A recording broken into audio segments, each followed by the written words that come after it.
we're going to take a look at this video clip that is making the rounds around social media, and like I said, everyone's freaking out.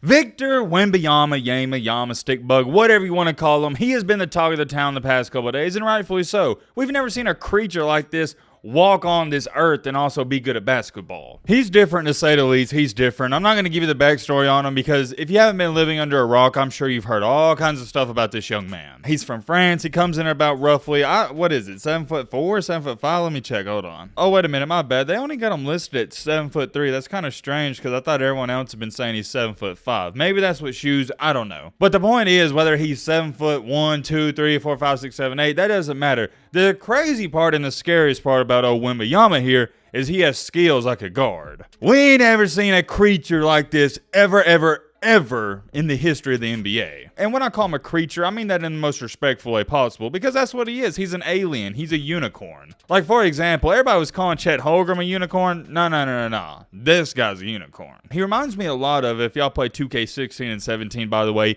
the greatest basketball games ever. Every game after that sucked. He reminds me of the demigods back in those games. He's a demigod. It's plain and simple. And I can't wait, and I can't emphasize this enough, I can't wait to see how he's going to fare against the competition in the NBA. I don't know if it's going to be easy to him. I don't know if people are going to push him around. It's just really intriguing, and I'm fascinated to see what happens. But before we get into all of that, it's only been, 48 hours since he's been drafted, and everybody's already freaking out because of this video clip. And by the way, we ain't doing no intro, none of that. We're getting straight into things. It's simple. If you like the content, consider subscribing. We'd love to have you here. We're going to take a look at this video clip that is making the rounds around social media, and like I said, everyone's freaking out. I'm going to give y'all my 2 cents on this. I kind of got mixed emotions and feelings about it. I don't know how to feel about it. One side of me is looking at this video clip going, yeah, this ain't a good sign, but the other side of me is like, it's not that big of a deal. I'm really on the fence here, so I'm extremely curious. I want you guys to let me know your thoughts down below. And without further ado, I say we just get straight into it. Here is one of the many video clips going around. I'm going to show you a couple of different ones. This already has over like 2 million views on TikTok. Matt wrote a clip.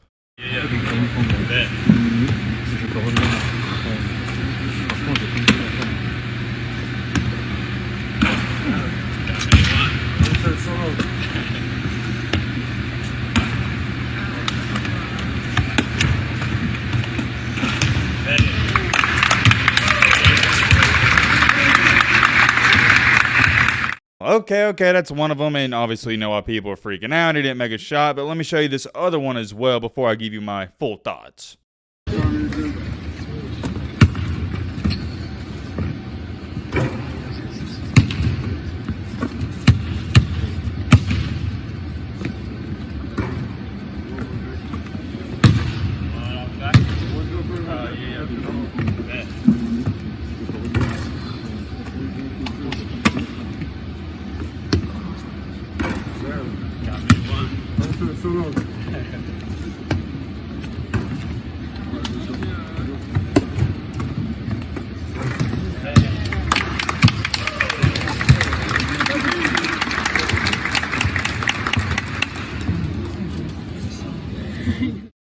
Yeah, as you saw right there, it was Brick Nation. Wembanyama, aka the human stick bug, couldn't buy a bucket. The only shot he made was at the end when he was like, all right, F it, I gotta get me a nice little dunk in, but that was it. But here's where things get a little interesting, because just based off of that video footage alone, you already have people saying, oh yeah, I knew it was a bad pick, he's gonna be a bust, and yada yada yada. For example, this person said, as a Spurs fan, I can say they made a bad pick. He is way too skinny for the NBA. Once you get players over 7 foot tall, history shows they don't play long in the NBA. And yeah, I do get that point and argument, but why are you saying that under this post? And now you also get people saying, bro, there are about 3 or 4 other dudes just like him in the league. Coming off of the bench, never understood the hype. Another one right here. He needs a wider stance on those shots. He's too tall for a prototypical shoulder width jumper. The wind could blow him over. Okay, last part, that was pretty funny and also probably true. And it just continues to go on and on and on. All the haters and negative critics, they've came out to criticize him on this video. Why is he traveling every time he shoots? Also, the stutter step every time he catches the ball is a travel. I know they call absolutely nothing in the NBA, but is that not something we teach kids anymore? Don't travel.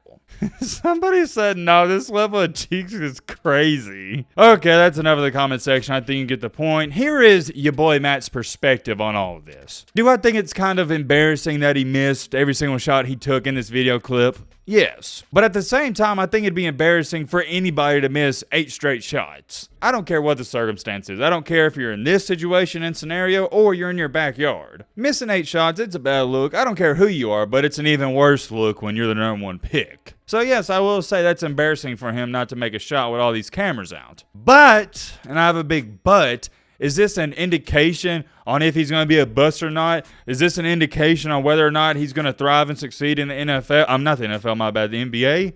No! Like Allen Iverson said, we're talking about practice. And this ain't even practice. I believe, if I'm not mistaken, I could be wrong on this, but I don't think I am, this all happened right after the draft. Victor Wembanyama did this whole shoot-around for media purposes. This wasn't a practice. This wasn't even a legit shoot-around. He was just going out there having some fun so they could take some videos and pictures. Probably just so they could have something for their media department. I don't know the exact reason why he was doing this, but it wasn't a big deal. He was only out there for like 15 minutes, I think. Or heck, it might have been shorter than that. It could have only been like 5 or 10 minutes. I mean, seriously, guys, we are talking about a meaningless shoot-around. Do you know how many dudes I've seen and played with growing up, especially in AAU, that in the shoot-around would go 0 for 30, then drop 45 points on somebody? Like, come on now. Are we really about to overhype this situation? I get it. It involves Victor Wembanyama, whatever you want to call him, the human stick bug. I get it. Everybody wants to make a huge fuss on him, and everybody's preying on his downfall. But come on, it ain't that big of a deal. It's a shoot-around. He's just missing a couple of shots. And now that I think about it, I haven't even thought about this aspect, but heck, he's probably nervous. There was like 45 people standing there. Nobody's talking, but cameras focusing and locked in on him. It's arguably his first time in that Spurs uniform. There was a ton of pressure on him. And I know that's also kind of crazy to say because it's not a game or practice, but